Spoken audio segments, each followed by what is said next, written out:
size କରୁଛୁ ମୋଟା ମୋଟା ଦେଖି ତାଙ୍କ ବୁଦାରୁ ଆଣିବ ହେଲା ଧରିବି କି ଟିକେ ହାତ ପକଉନେ ଟେକି ହଉଛି କମ ଓଜନ ଏ ବାଉଁଶ ଗୁରା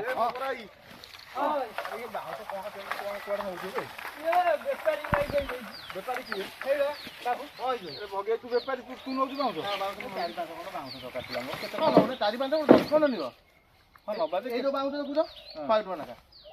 ଏଇ ଯୋଉ ବାଉଁଶ ଦେଖୁଛ ଏଇ ବାଉଁଶ 30 ଟଙ୍କା ଲେଖା ସେ ଯୋଉ ବାଉଁଶ 50 ଟଙ୍କା ଲେଖା କୋଉ ବାଉଁଶ ନୁହଁ ବାଉଁଶ ତୁ 100 ଟଙ୍କା 30 ଟଙ୍କା କହୁ ହଁ ଆମ କାଟିଆ ବାଲା ନଉଛନ୍ତି 30 ଟଙ୍କା ଖଣ୍ଡ କାଟି କୁଟି ହାଣି ମୁଁ ସଫା କରିଦେବେ ତୁ କିଣିକି ନଉଛୁ ଏଇଠୁ 30 ଟଙ୍କା ତୁ ବିକିବୁ 100 ଟଙ୍କା ଆଉ ମୁଁ ଆଉ ବେପାରୀ ମୁଁ ନେବିନି କିଣିକି ଗାଡି ଖର୍ଚ୍ଚ ବୋହିବା ମାଲ ଇଏ ପକେଇବା ଗାଁ ଭିତରେ ନାଇଁ ନା ଗାଁ କଣ ଗାଁ କଥା ତୁ କଣ ଏଇଠୁ ନଉଛୁ ଗାଁ ଖାଇବାକୁ ଦବ ଟିକେ ମୋର ହବ ନାଇଁ ମୋର 20 ଟଙ୍କା ଲସ୍ ତମେ ଦବ ଖାଇବାକୁ ଦବ ଘରେ ଗାଁ କଥା କଣ କଣ ଅବିକା ତୁ ନେଇନୁ ସାଡେ ବେପାରୀ କରିବାକୁ ତୁ ଏଇ 100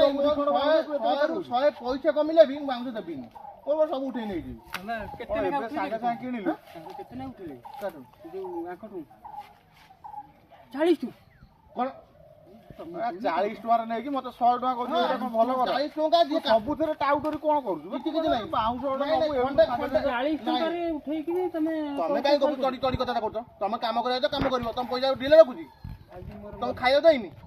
ଆଉ ଦେଇଛି ତମେ ପାଟି କର ମୁଁ ମୋର କଥା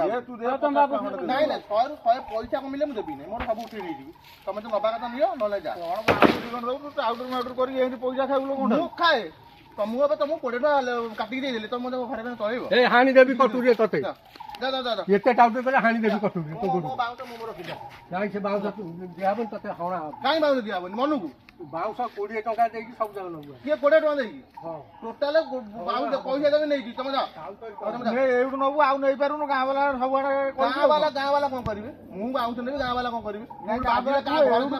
ନଉଛୁ 2 ଖଣ୍ଡ ବାଉଁଶ ଦବୁ ଖଣ୍ଡେ ତ କଣି ଦେବିନି ଲଗି କରିବା ପାଇଁ ଆଉ ବାଉଁଶ ଦବା ଦୂର କଥା ତମ ଇଚ୍ଛା ହେଲେ ନିଅ ନାଇଁ ଭାଇ କେମିତି ବେପାର ତମେ ଯା ଏଇ ସାଇଜ କର ସାଇଜ କର ସିଏ କଣ କହୁଛନ୍ତି ଦେଖିବା ଇଏ ବାଉଁଶ ଗୁରା କଣ କରିବ ସବୁ ଆମର ପଳେଇବ ଖୁଣ୍ଟରେ ବିକିଦବା 50 ଟଙ୍କା ଗୋଟେ ଖୁଣ୍ଟ ଆଉ ଅଗରା ଗୁରା ଜାଳ ହବ ଜାଳ ହବ ଜାଳ କରିବା ପାଇଁ ନଉନା ପତ୍ର ବି ନଉଛନ୍ତି ଜାଲ ନଉଛି ପାଇଁକା ମତେ ଦବ ମୁଁ ମୋର ନେଇକି ସାମାନ୍ୟ ବାଉଁଶ ମୂଳ ନେଇଯିବା ହେଲା ଏଠି ବାଉଁଶ ନେଇଗଲେ ବିକିଦେବା 500-600 ଟଙ୍କା ଆଉ ମୁଁ ଶୁଣାଇ ମୋର ମଜୁରୀ ଦରକାର ନାହିଁ ଯେତିକି କଣି ବାହାରୁଛି ଏ ମୁଣ୍ଡିଆ ବାଉଁଶ ମୁଁ ନେଇ ମୋ ବିଲେ ନାଇଁ ମୁଣ୍ଡିଆ ବାଉଁଶ ନୁହଁ ଖାଲି କଣି ନେଇଯା ଏ ବାଉଁଶ ମୋର ଖୁଣ୍ଟ ବିକି ମୁଁ ମଜୁରୀ ନେବିନି ବା ନହେଲେ କଣି ହେଇଯିବ ସେତିକି କଣି 600 ଟଙ୍କା ସେତିକି କଣି 600 ଟଙ୍କା କେମିତି କଣ ବିକ୍ରି ହବ କି କିଲୋ ହିସାବ ଛାଣିକି ତମେ ଚାଲିବ କାଇଁ କିଲୋ ହିସାବ ଆମର ହୁଣ୍ଡା ମୂଲ ତମେ ଭାଇ କାମ କରି ଯାଇଛ ତମେ ସେତିକି ଇଏ 1000 ଟଙ୍କା ଖଣ୍ଡ ହବ 1000 ବିକିଲେ 1000 ଟଙ୍କା ହବ 200 ଟଙ୍କା ଆମେ ତ ପଚାରିବେ 200 ଟଙ୍କା ଜାଣିନା ଜାଳ ରେଟ୍ ଯୋଉ ହେଲାଣି ଆଉ ଗ୍ୟାସ୍ ଚାଲୁଛି ଗ୍ୟାସ୍ କଣ ବଢି ଯାଇଛି କଣ ବଢି ଯାଇଛି ଗ୍ୟାସ୍ ସ୍ତ୍ରୀ ଲୋକମାନେ ମୋଡି ପାରୁନାହାନ୍ତି କାହିଁକି କଣ ଆଜିକାଲି ଯୋଉ ସ୍ତ୍ରୀ ଲୋକ ଆଗ କାଳେ ଏବେ ଯୋଉ ଆଉଛନ୍ତି ଆମେ ଗ୍ୟାସ୍ ମୋଡୁ ଜାଣିନାହାନ୍ତି ଟୋଟାଲି ରେଗୁଲେଟର ସବୁ ହେଇଯାଇଛି ସବୁ ରେଗୁଲେଟର ହେଇଯାଇଛି ଆଉ ଜାଣିପାରୁନାହାନ୍ତି ଆଉ ସିଏ କଣ କରିବେ ଏଇନା ସବୁ କମ୍ପ୍ୟୁଟର ସିଷ୍ଟମ ହେଇଗଲା ଘରେ ଭିତରେ ବସିକିରି ସବୁ କରିଦଉଛନ୍ତି ତାଙ୍କୁ ଭଲ କଣ କଲେ ଯୋଉ ଜାଳ ଚୁଲି କରିବେ ହେଲା କଳା ହବ ସାମାନ୍ୟ ଗ୍ରାଇଣ୍ଡର ତ ବାଟି ପାରୁନାହାନ୍ତି ଗ୍ରାଇଣ୍ଡର ସବୁ ଅଟୋମେଟିକ ସୁଇଚ୍ ହେଇଗଲାଣି ଆମ ଘରୁ ମୁଁ ଗୋଟେ କାଲି ଆଣିଛି ସୁଇଚ୍ ବାଲା ସୁଇଚ୍ ମାରିଦବ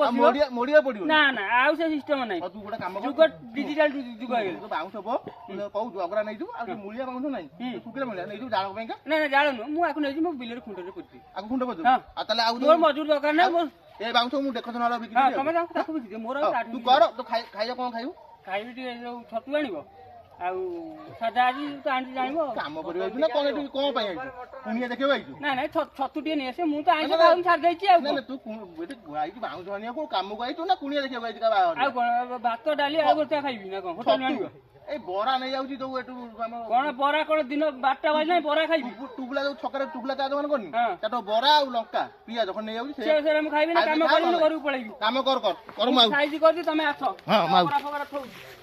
ଆଉ କହିଲା